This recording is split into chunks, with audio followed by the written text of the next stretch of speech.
On va à Yaoundé? On va à Yaoundé, on est bien accueillis de ce côté-là par Delphine. Ouais. Delphine Fonko qui est là pour la revue de presse. Bonjour Delphine et bienvenue.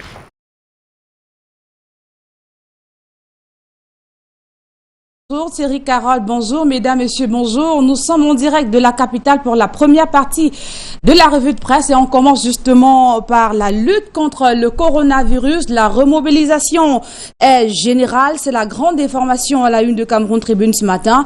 Le journal de Marie-Claire Nana écrit en présidant une réunion d'évaluation de la stratégie gouvernementale de lutte contre la propagation de ce virus. Le Premier ministre chef du gouvernement, Joseph John Goutier, a instruit le ministre de la Communication de réactiver le mécanisme de sensibilisation à la suite du regain d'infections et de décès dans notre pays. Et justement, dans le cadre de cette lutte, le vaccin arrive au Cameroun ce mois, écrit le quotidien d'expression anglaise The Guardian Post. Les premières doses de ce vaccin seront disponibles dans notre pays dès la fin de ce mois de mars, tel qu'annoncé par le ministre de la Santé, Manaouda Malachi, lors d'une conférence de presse récente à Yaoundé.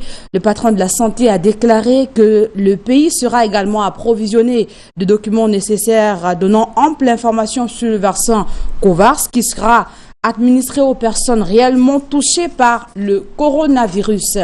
Avec le journal Sa Presse, revivant les temps forts du périple de Manaouda Malachi à Douala du 26 au 28 février dernier, le ministre de la Santé publique a séjourné dans la capitale économique de notre pays. Il a échangé avec le patronat au sujet de la couverture santé universelle. Le patron de la santé a réceptionné le matériel mobile d'urgence avant la célébration de l'excellence à l'hôpital La Quintini de Douala qui ambitionne devenir un pôle de référence en urgence réanimation dans la sous-région Afrique centrale. Le quotidien Réalité Plus est aux couleurs du 8 mars ce matin. Le journal de Paul Ngouare Kindi consacre sa une principale en Gombe Mireille. Le sous-préfet des Bebda qui dit être flexible, toujours ferme et rigoureuse, imposante, 38 ans et mère d'un enfant. Les populations des Bebda l'adulent. Cette sous-préfet dynamique, charismatique à sa tête, au boulot, par exemple, c'est un exemple de femme du 8 mars. L'entretien avec le journal Réalité Plus à lire donc ce matin. EcoSanté met également en avant ce matin les 7 chevalières de l'information sanitaire au Cameroun. Ce sont des femmes journalistes spécialisées dans le traitement des questions de santé et devenues au cours des 10 dernières années les chiens de garde de l'information sanitaire au Cameroun. En première ligne, on a la jeune et pétillante Olive Atangana, devenue la star des plateaux de télévision. L'urgentiste, comme elle se fait appeler, se démarque dans cet univers. On peut également citer Mireille Flore Ndefofoto, la présentatrice attitrée de la très célèbre émission de santé Check-up, diffusée chaque mardi soir sur Canal 2 International. On a aussi Élise Kenembeni, une autre plume de la santé qui imprime ses marques dans le domaine au Cameroun. Et voici une autre Amazone qui fait parler d'elle à travers un concept, hashtag je veux ma CNI. La revendication d'Anne Fégonde Noah constitue la grande une du journal L'Élite ce matin qui nous apprend que la campagne citoyenne lancée le 4 janvier dernier connaît un succès remarquable et en raison des nombreux défis à atteindre encore, cette campagne est à nouveau prolongée d'un mois. C'est la toile de fond du point de presse donné hier à Yaoundé par l'initiatrice de ce projet dont le but est d'inciter les services compétents à la Délégation générale à la Sûreté nationale à résoudre définitivement la crise de carte nationale d'identité qui sévit depuis plusieurs années maintenant au Cameroun. On parle éducation, 250 tables bancs offerts aux établissements scolaires de Bertois dans la région de l'Est Cameroun. C'est la grande information à la une du quotidien de ce matin. Il s'agit spécifiquement de 100 tables bancs pour le lycée technique de Mandjou, 100 pour le lycée technique de Gaïkada et 50 pour Hope Baptist Bilingual Nursery and Primary School Bodomo. Des tables bancs confectionnées dans le cadre du volet social du programme C2D Urbain Capital Régional et remis aux responsables d'établissements bénéficiaires par le maître d'ouvrage qui est bel et bien le maire de la ville de Bertois. Et cependant, 1 million d'élèves assis à même le sol dans le Grand Nord. L'information barre la une du tri-hebdomadaire L'Œil du Sahel ce matin. Le journal de Guiba et Gatama nous informe également ce matin que le pain du 8 mars, journée internationale de la femme, coûte 16 000 francs CFA à Garoua. C'est dans le Nord Cameroun. Et toujours en éducation, Rigobert Sambarnak donne les clés de la réussite aux élèves du collège Adana de Yaoundé. La Flèche d'Afrique fait savoir que dans le prolongement de sa pédagogie éducative basée sur la transmission des savoir-faire et des savoir-être par des références sociales uniquement reconnues, le docteur Mohamedou Bayrou Fadil et l'association de la communauté du Grand Nord ont jeté leur dévolu sur la légende vivante du football camerounais et mondial, le footballeur capitaine courage Rigobert Sambarnak. Le quotidien Mutation titre ce matin pornographie, la morale à l'école en page 9. Le journal d'Alain Boyomo revient sur la sortie du ministre des enseignements secondaires qui se penche sur ce phénomène après une série de cas indécents. Le journal Essingan, également en kiosque ce matin, souligne que le corridor Douala-Bangui reprend vie. Le gouverneur de l'Est, Grégoire Vongo, rouvre ce vendredi 5 mars le trafic entre le Cameroun et la République centrafricaine. La cérémonie symbolique se déroulera à Garoua-Boulaye et par cet effet, cet acte routier, rappelons-le, par cet acte routier, les échanges génèrent des recettes annuelles de 55 milliards de francs CFA à notre pays. Et on reste avec le quotidien L'économie qui parle de Camerco qui annonce la reprise du vol à destination du Bafoussam. Cependant, la directrice générale de l'autorité aéronautique du Cameroun pense l'extension de l'aérodrome de Kribi. C'est ce qui ressort de sa visite de travail à Kribi. Paul Assoumou à Kouskoki a également visité l'aérodrome de cette ville de la cité balnéaire, un espace de 125 hectares essentiellement constitué d'une piste d'atterrissage en latérite destinée à accueillir des petits aéronefs. Développement de l'économie nationale, la solution Sonamine, titre La République Presse ce matin. Le quotidien de Timothée Somba Abena signale que cette entreprise se profile comme un véritable catalyseur de l'économie nationale. En effet, intégrée dans l'aéropage structurel du Cameroun le 14 décembre 2020, à la faveur de 2 textes du président de la République, la Société nationale des mines a pour mission de développer et promouvoir le secteur des mines au Cameroun à l'expansion des hydrocarbures et des carrières et de gérer des intérêts de l'État dans le domaine des mines solides.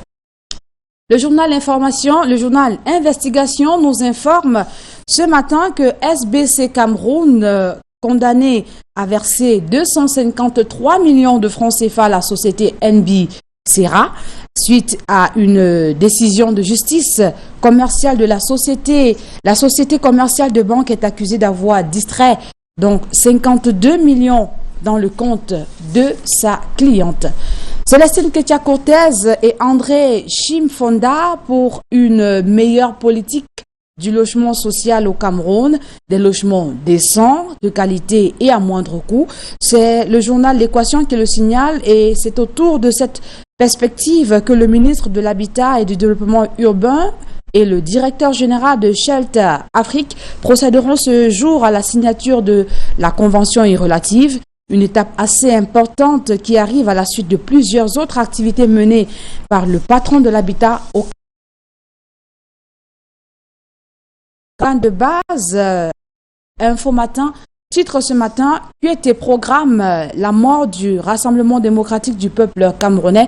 En effet, signale le journal de Dieudonné Mvin. Dans l'indifférence générale, le secrétaire général du comité central du RDPC s'apprête à lancer des opérations de validation des organes de base de la formation politique de Paul Biya, une forme de requiem pour un parti dont la gestion depuis le 9 décembre 2011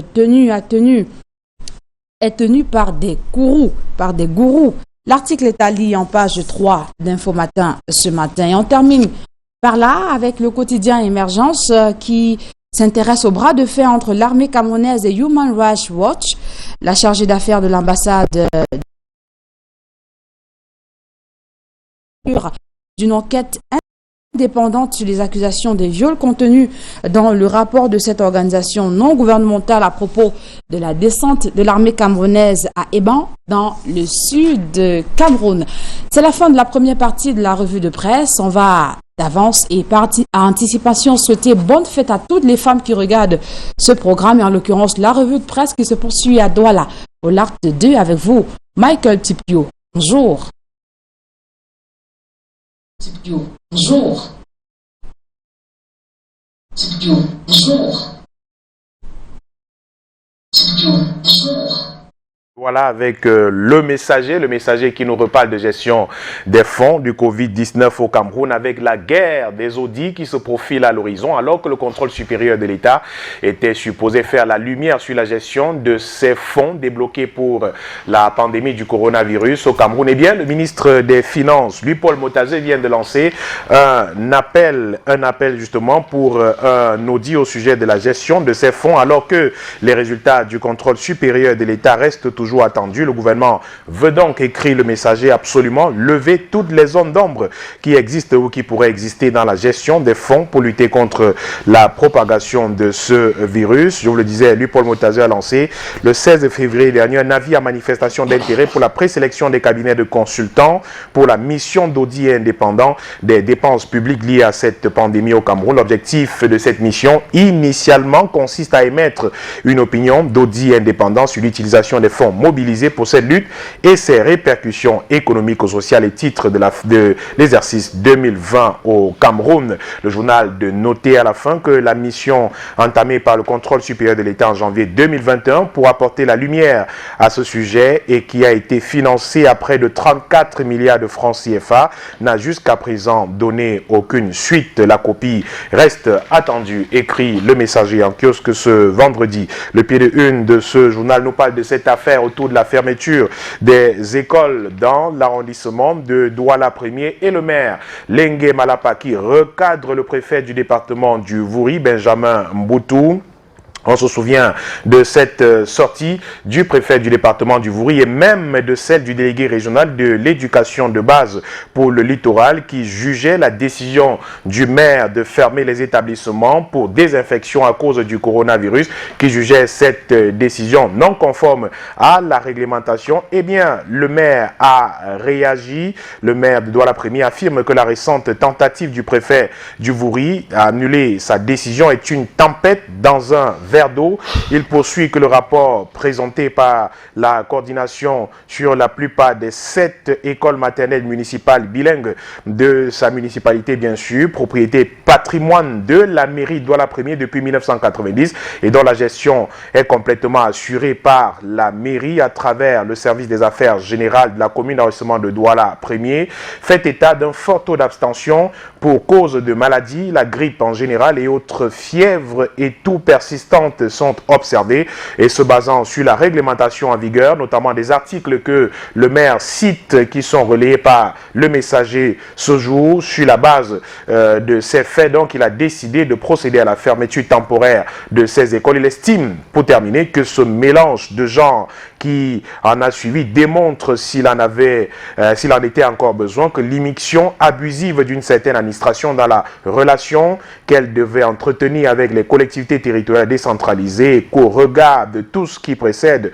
on est en droit de s'interroger sur la partie qui souffre d'incompétence et créatrice de malaise social quand on constate la tempête dans un verre d'eau qu'elle a engendré. Eh bien, le maire apporte des éléments en s'appuyant sur la loi pour justifier sa prise de décision dans les colonnes du journal Le Messager en kiosque ce vendredi. La nouvelle expression est également en kiosque et nous parle des affaires concernant les droits de l'homme au Cameroun, et notamment le dernier rapport de Human Rights Watch qui a fait bondir le ministère de la Défense au Cameroun, et le REDAC qui apporte son soutien à l'organisation non gouvernementale. Et le REDAC s'est exprimé hier ici à Douala pour cette institution. La sortie du gouvernement face au rapport de Human Rights Watch du 26 février dernier, pour lequel il reste solidaire, rentre dans ce que nous avons vécu au Cameroun. Et bien, le REDAC rappelle que le gouvernement a toujours parfois commencé par nier les faits qui lui sont imputés avant de les minimiser et finit parfois par les reconnaître. Ce n'est qu'une enquête indépendante et impartiale qui devra, comme par le passé, rétablir la vérité dans cette affaire. Dans ce nouveau rapport, le REDA qui s'exprimait hier à Douala déplore le fait que la banalisation de l'impunité, surtout lorsqu'il s'agit des autorités administratives et des forces de sécurité, est de plus en plus préoccupante au Cameroun. Et devant ce théâtre des morts nourri par une impunité et la restriction de l'espace civique, y compris la diabolisation des défenseurs des droits humains, le REDAC appelle l'Union africaine, la Commission africaine des droits de l'homme et des peuples des Nations unies d'urger le Cameroun, le Tchad, la RDC, la RCA de mettre en place des mécanismes de lutte efficaces contre l'impunité, surtout en touchant les commanditaires de ces violations des droits humains dans toute la région Afrique centrale, écrit l'organisation. Et la Commission des droits de l'homme du Cameroun qui s'exprime également au sujet des droits de la femme au Cameroun. Une déclaration de la Commission des droits de l'homme du Cameroun à l'occasion de la journée internationale de la femme fait état de violences sur les femmes, constate justement le taux élevé de la violence sur la femme au Cameroun, les violences et violations également de la marginalisation notée dans le milieu des femmes au Cameroun. Toute la sortie, le communiqué intégral de la déclaration intégrale de la Commission des droits de l'homme du Cameroun à lire en page 8 du quotidien La Nouvelle Expression en kiosque ce vendredi. Le journal nous parle également de ce Camerounais nommé évêque aux États-Unis. Ce Camerounais nommé évêque aux États-Unis, Monseigneur Jérôme Feudio, a été nommé le 2 mars 2021 évêque de Saint-Thomas dans les îles Vierges américaines par le pape François. Il a donc pris fonction. Le journal nous propose son portrait dans ses colonnes de ce vendredi. L'œil du Sahel est également en kiosque aujourd'hui. Le journal, le tri-hebdomadaire régional d'information du Nord Cameroun nous parle de l'éducation, éducation de base notamment avec des élèves qui prennent des cours à même le sol dans le septentrion camerounais. Ils sont plus d'1 million. Le déficit est de 534 479 pour les tables bancs et plus de 11 000 pour les salles de classe dans le septentrion camerounais. La situation est donc très alarmante d'après des documents élaborés par les services décentralisés du ministère de l'Éducation de base dans les régions septentrionales du Cameroun. Ce sont au total plus d'1 million d'élèves dans cette partie du pays qui, faute de table banc, prennent les cours assis à même le sol. Et sur les 1 million d'élèves recensés, il y a plus de 92 000 dans l'Adamawa, plus de 613 000 dans la région de l'extrême nord et plus de 338 000 dans le nord du Cameroun. Et de façon plus générale, sur les plus de 4 000 écoles maternelles et primaires que l'on retrouve dans les régions du nord, de l'extrême nord, le besoin en table banc est estimé à plus de 488 000 pour une amélioration des conditions d'apprentissage aux écoliers, peut-on lire dans un document consulté par l'œil du Sahel qui nous livre d'ailleurs des détails en chiffres dans ses colonnes de ce vendredi. Le pied de une du journal revient sur une information au sujet justement d'un communiqué signé par le directeur général de la SHT au sujet du pipeline Tchad-Cameroun, le démenti du Tchadien SHT sur le projet de vente de ses actifs au Cameroun. Dans une édition du 24 février dernier, Africa Intelligence révélait que la Société nationale des hydrocarbures du Cameroun aurait fait une offre de 150 milliards de francs pour la reprise d'une partie de 21% de participation que détient la Société des hydrocarbures du Tchad sur le pipeline Tchad-Cameroun, le pipeline pétrolier Tchad-Cameroun, démenti de l'institution justement dans un communiqué signé par le directeur de la SHT, Ibrahim Ahmad Jamou. La société d'hydrocarbures tchadienne rejette donc en bloc cette information erronée. Il n'existerait aucun projet de rachat partiel par la Société nationale des hydrocarbures camerounais des actifs détenus par la Société d'hydrocarbures des hydrocarbures du Tchad, SHT, sur le pipeline Tchad-Cameroun. Les détails en économie à retrouver en page 3 du tri-hebdomadaire régional d'information d'information du Nord Cameroun. Le journal parle aussi de l'impact de la crise socio-sécuritaire et politique dans le nord-ouest et le sud-ouest du Cameroun, à Bankim. Cet arrondissement situé dans le département du Mayo-Bagno, région de l'Adamawa, compte aujourd'hui plus de 5000 déplacés internes à cause de la crise anglophone dans le nord-ouest et du sud-ouest. Parmi ces derniers, il y a plus de 15 chefs traditionnels du 2e et du 3e degré, pendant que les hommes se débrouillent avec des petits métiers pour survivre. Les femmes excellent dans la prostitution, et bien avec le rêve de voir un rapide retour à la paix dans cette localité. Reportage dans cet arrondissement de Bagno à lire dans le tri-hebdomadaire régional d'information du Nord Cameroun en kiosque ce vendredi. Un autre journal en kiosque ce jour, Médiaction qui nous donne des nouvelles de la région de l'ouest du pays avec cette performance politique à travers la 7e édition des dons en semences améliorés en intrants agricoles du ministre secrétaire général adjoint des services du Premier ministre Pascal Guié-Kanté aux populations du département de la Mifi, région de l'ouest du Cameroun. L'homme qui est venu une fois de plus, comme c'est d'ailleurs le cas chaque année, apporter son soutien aux agriculteurs du département de la Mifi pour promouvoir effectivement l'agriculture dans cette localité. Le journal nous offre à lire et en images également cette cérémonie de remise de ces intrants agricoles et les remerciements de ces agriculteurs du département de la Mifi dans la région de l'ouest du Cameroun. La semaine du 8 mars 2021 préoccupe également le journal Médiaction qui parle de ces femmes qui ont pensé aux autres à travers des appuis au sujet de la semaine du 8 mars. Les détails à retrouver dans le journal Médiaction en kiosque ce jour. Afrique Info est également en kiosque aujourd'hui. Afrique Info qui nous amène à la présidence de la République pour parler de la garde présidentielle avec cet homme à la une, le colonel Raymond Jean-Charles Beko Abondo qui imprime sa marque à la garde présidentielle. Le journal le présente comme un homme d'action et d'opération taillé pour l'action militaire et très apte au commandement. Il a réussi le pari de moderniser ce corps qui occupe une place éminente dans la hiérarchie des forces armées camerounaises. À son actif, plusieurs réalisations à grand coefficient social. Aujourd'hui, parmi les faits d'armes de ce jeune colonel, le fait de faire justement inscrire cette force dans la logique d'efficacité, de la discipline et de la performance. Le directeur de publication du journal Afrique Info, Ndiel Fils, consacre d'ailleurs son éditorial à la garde présidentielle au Cameroun. Le journal parle aussi à son pied de une de l'appel du gouvernement à la mobilisation de la nation pour barrer la voie à la propagation du coronavirus au Cameroun avec la sortie du gouvernement il y a quelques jours. Le ministre de la Santé publique, le ministre de la Communication et le délégué général à la Sûreté nationale qui ont appelé les Camerounais une fois de plus à tout faire pour barrer la voie à la propagation du virus pandémique dans notre pays. On termine avec The Guardian Post, le quotidien d'expression anglaise qui nous parle aussi de cette lutte contre le coronavirus et nous apprend d'ailleurs que les vaccins arrivent au Cameroun au cours de ce mois.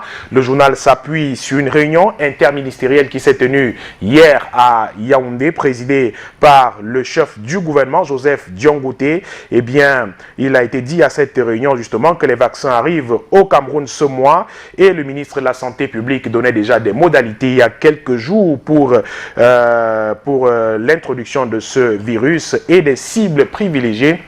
Les premières personnes qui seront concernées par ce vaccin qui arrive donc au Cameroun à la fin, vers la fin de ce mois, écrit le quotidien de Guardian Post en kiosque aujourd'hui qui parle aussi de ces plus de 80 élèves arrêtés à Kumba.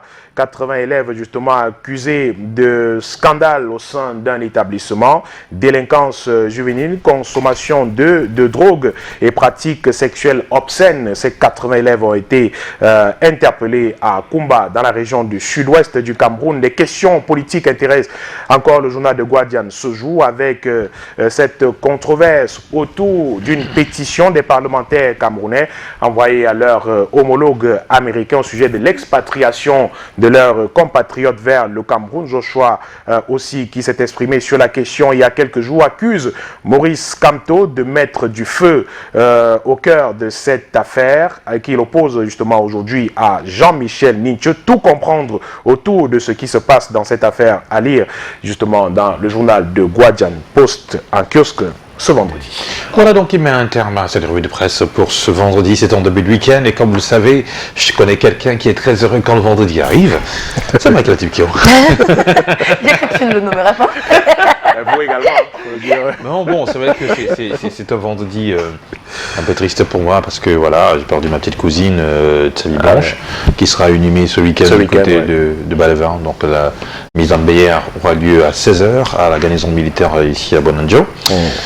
Beaucoup de courage. Ah, c'est la vie. Bon c'est Dieu courage, qui décide et quand il décide, on ne peut pas changer ce qu'il a pris comme décision. Oui, mais comme Michael l'a dit, beaucoup de courage. Mais Michael, puisque Thierry l'a commencé, continuons dans cette lancée. Ton week-end pour toi, ce sera quoi? Ben, non, déjà au 19h50 ce soir? Oui, 19h50 ce soir, naturellement. naturellement. C'est après le 19h50, normalement, que débute le week-end. Le week-end. Et puis, il se poursuit jusqu'à dimanche. Rien de prévu pour cet après-midi et pour ce soir également, mais on reste ouvert à toutes les propositions. Ben, néanmoins, ça veut dire que s'il y a une proposition de déjeuner après le boulot, après la conférence de rédaction à partir de 11h30 ou midi, c'est pas du tout refus. C'est pas du tout refus. Voilà, tranquille. On n'est Patricia, pas bien tu connais déjà avancé. le programme du week-end avec la mamounée à volonté? Oui.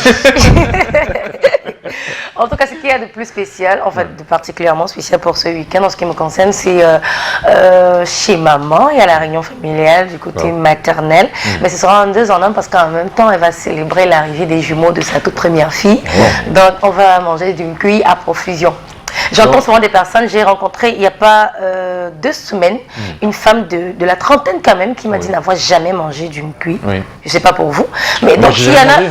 S'il y en a parmi ceux qui me regardent qui sont intéressés pour découvrir, peut-être ou consommer le cuit, c'est un repas du côté de l'Ouest pour la première fois, et bien vous passez chez maman samedi à partir de 14h. Moi j'ai dit, je n'ai jamais mangé d'une cuille, mais j'ai toujours promis à ma mère. Jamais. Wow. J'ai promis à ma mère. C'est pas ce que vous ratez, monsieur. Ah, Non, ça? j'ai promis à ma mère parce que pour moi c'est tellement sacré, je lui ai dit. Mais par contre, ma grande sœur, à Thiozabelise, elle bouffe le cuit à profusion. Ah oui. Et moi je lui ai dit, je ne mangerai le cuit que le jour où ma future femme mettra au monde des jumeaux. Oh. Voilà. Oui, mais en attendant, on célèbre les jumeaux des autres, Thierry. D'accord. On peut célébrer ensemble. Je viendrai manger autre chose, peut-être des légumes. Le cuit n'est Oui, pas mais qu'une après, ce affaire n'est pas de- que de pour les jumeaux. Non, Voilà. je n'en refuse pas, mais j'ai dit. C'est d'abord un repas. Je me Après, suis- c'est peut-être pour les Non, il y a accouchements, pas de même si souci. c'est single. Mais moi, je me suis dit, j'ai dit tout simplement, pour Oui. mon cas, je ne mangerai ça que le jour où le Seigneur me donnera les jumeaux. Mais je vous le souhaite alors, je vous le souhaite vivement. Merci Ah beaucoup, oui. mon cher. Dès que j'ai les jumeaux, c'est bon. En tout cas, Thierry, puisque tu fais ça, moi, à partir d'aujourd'hui, je boude les pommes pilées au haricot noir de Balou. Voilà. Non, c'est un repas qu'on ne peut pas bouder. Je boude. C'est mondialement reconnu que quand vous voulez manger un plat de pommes pilées, il est important tout de même d'utiliser comme haricot noir le haricot noir de Balvin. De Balvin, Parce la que précision, je oui. pense qu'on va tout faire pour que la NOR puisse inscrire. Peut-être il faut labelliser. Oui, peut-être. on À a ce labellisé point. ça. Il faut penser à ça. Le noir de Balevin, Oui. un peu comme le miel de cou, Voilà. le poivre blanc de Penja. Déjà, Bah, donc pourquoi pas. Sa Majesté Gamini Gaston ce matin recevait le bonjour de Canal Matin. Sa Majesté Gamini Gaston, c'est le chef supérieur de Balvin. Donc il faut qu'on pense à labelliser le haricot noir de Balvin. Comme le macabo de Bangwa. Hein. Voilà. Ouais, c'est- Mais le- Vous connaissez le 7h27, macabo de 3 Bangwa? adultes Le parlent de macabo de nourriture Bangwa, depuis c'est- plus d'une minute. C'est le feu. Ah ouais. Le macabo de J'adore le Bangwa. macabo de Bangwa. Ouais, Ok. c'est d'une spécialité. Ah ouais, je crois que vous le connaissez. Bien sûr. Je me Et souviens- associé au haricot noir de Balevin, C'est le feu. c'est un délice. Attention, c'est la pub. À tout à l'heure.